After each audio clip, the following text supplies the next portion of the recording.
Today we're going to talk to you guys about bugging out and bugging in. It's a little bit different than our normal how-to videos, but we figure that it's something that should be addressed. That way you can know the difference between what it means to bug out and bug in. And when to do each one, because sometimes bugging in is actually a good thing. You might not think, it might not sound good. Maybe bugging out doesn't sound good, I don't know. They both have their situations where they're a good thing to do and a bad thing to do. So she'll talk to you about bugging out first. So one of the things that we wanted to talk to you about too is that in a time of tragedy you shouldn't let emotion rule your decisions. This should be something that you think about beforehand. You shouldn't think when something happens, oh, do I need to leave, do I need to stay? You should have all of this planned out previously. That way you're not in a panic and scared and you make the wrong decision for you and your family. Something else that you should consider when you're thinking about bugging out and bugging in is you should consider what kind of tragedy you're facing. If it's an environmental occurrence, if it's something else, what would be the best decision to make in specific times. You also need to think about which one has less risk. So bugging out means that you leave where you're at in case of an emergency. A kind of disaster that you would want to bug out would be a hurricane or a war, a fire, something that would happen that you would need to leave the place that you were at and go somewhere else. Living in a rural area can make leaving quickly a difficult option because if you're so far out from anyone else, it's probably going to be more difficult for you to leave than it is to stay. Okay. Bugging in, also known as hunkering down, is the opposite. It's just staying where you are in case of an emergency. Some emergency situations where you're going to just want to stay where you are like a blizzard or probably a tornado, unless you're somewhere, if you're like outside or something, find a safe place inside, but everyone's been through their tornado drills, so you want to be somewhere without windows, you want to be somewhere, based on those tornadoes in Texas a couple weeks ago, you probably don't want to be in the back of a semi-trailer because they'll fly around everywhere, so be somewhere with solid foundation. Some pros of bugging in are, if the place that you live at or the place where you are is safe, it might just be a good idea to stay there. If you're prepared, which we hope you are, everything you need is already there, and hopefully you have enough to last you through the tornado, the blizzard, whatever other emergency. Most of those don't last more than a day, but sometimes blizzards can last weeks, so you want to have enough stuff at your house to last you as long as you're probably going to need. You're also familiar with your surroundings, you know where everything is, so that there's less cause for you to panic. You're more prepared for the situation. Or if you have health conditions that prevent you from traveling or moving around, it's good to just have enough stuff to keep you prepared where you are. That way you're not faced with a situation where you have to leave and you can't because you're physically unable to. One thing to think about is what to do when you're in a city versus in a rural area. It's good to just have enough stuff at your house so that you don't have to leave, like I've said. If you're trying to leave a city, you're going to face traffic problems. You may need gas. Probably going to be really hard for you to get gas.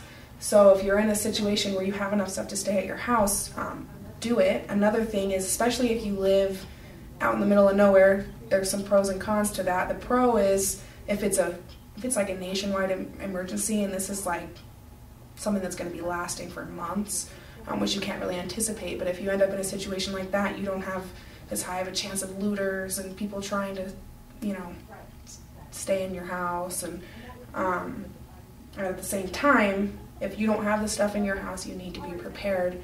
You're SOL. Where are you going to go? So there is also a pro of being in a city. If you're somewhere where you're prepared and you can stay there, at least you have access to some stuff. But it could be really dangerous in a larger emergency situation if there's a risk of people trying to steal from you. Because when it comes down to it, if you're in a situation like that, I guarantee you 99% of the population is not going to care about you. They're just worried about saving themselves. So there's a lot of things you have to think of. You want to be prepared for both situations. What are you going to do if you have to bug out? What are you going to have to do if you have to hunker down? So, something to think about. And then a lot of like the pros and cons that have to do with bugging out is you have to consider that the place you're living is not safe. You know, especially in a situation where if you have a house that's not really completely stable, or just any kind of situation like that, you want to make sure that you would be in a place where you could leave. I was in a tornado and my house was completely, I mean, it was not safe at all, and I was worried in that situation and I wasn't prepared. What am I going to do if the tornado comes? You know, I had no place to go. I wasn't prepared at all for what would happen. Another thing that you need to think about is that you need to have something packed and ready to go if your backup plan is to bug out. That's why you have the bug out bag or the bailout bag, something that you'll have sitting next to your door or in a closet just in case in a situation or you can leave at a moment's notice. You can look on our website, we have an article about that. You can get anything in it that has, you know, at least a couple days worth of clothes, toiletries, even some money is usually good to have, some backup food. That way if you're in a situation where you need to leave automatically, you have something prepared. You have everything that you need to live for at least a little while. Another thing, con that has to do with bugging out, which we kind of talked about with bugging in, is you're going to have to go to some place that you're unfamiliar with. A couple ways to avoid that is that you look ahead and research ahead, find out where you would go, find out specific things about that place. That way you're not just completely unaware of your surroundings, you have no idea what's going on, because then that will just make a stressful situation even more stressful. Another thing would be if you are physically incapable of leaving, which we talked about with bugging in too, if you have medications, you need to have that prepared if you are planning on bugging out. You need to think about, you know, how your physical capabilities would affect being able to leave quickly and on a moment's notice. Travel could also be extremely difficult for you. You need to think about how the vehicle that you're traveling in would affect your health situation. Just the different little things about your health that can affect it, and you're the one that's going to know it best. Living with a disease or with some kind of illness, it's best just to be able to think ahead of time and think about how you're going to need to be prepared for that. A couple more things about bugging out. If you're going to get in your car and drive somewhere, as well as having a bailout bag, you should also have an emergency car kit. We also have an article about that. You can get those for pretty cheap, and that way, you know, your car breaks down or something, you might want some thermal blankets to keep warm, or maybe you'll have what you need to fix your car. You want to keep that in mind.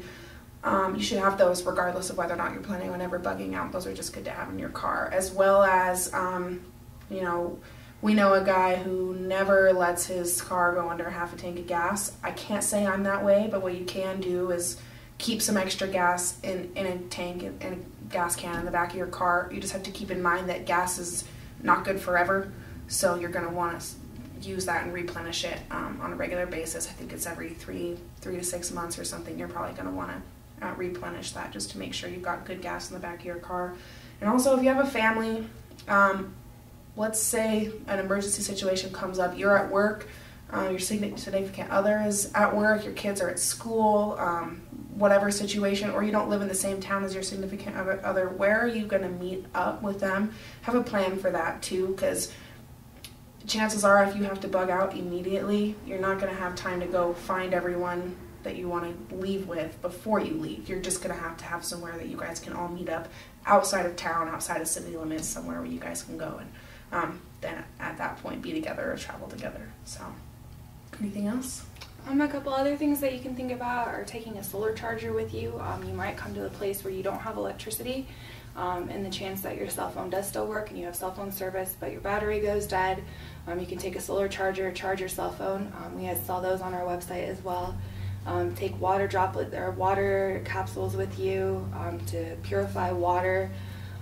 Even have extra water on hand, like take a couple of jugs of water in your car just in case you ever need them. There's just a lot that you can do to be prepared in this situation, and you never know what's going to happen. So that's why we're here, is to tell you guys how you should get prepared. That it? That's it. Thanks for watching.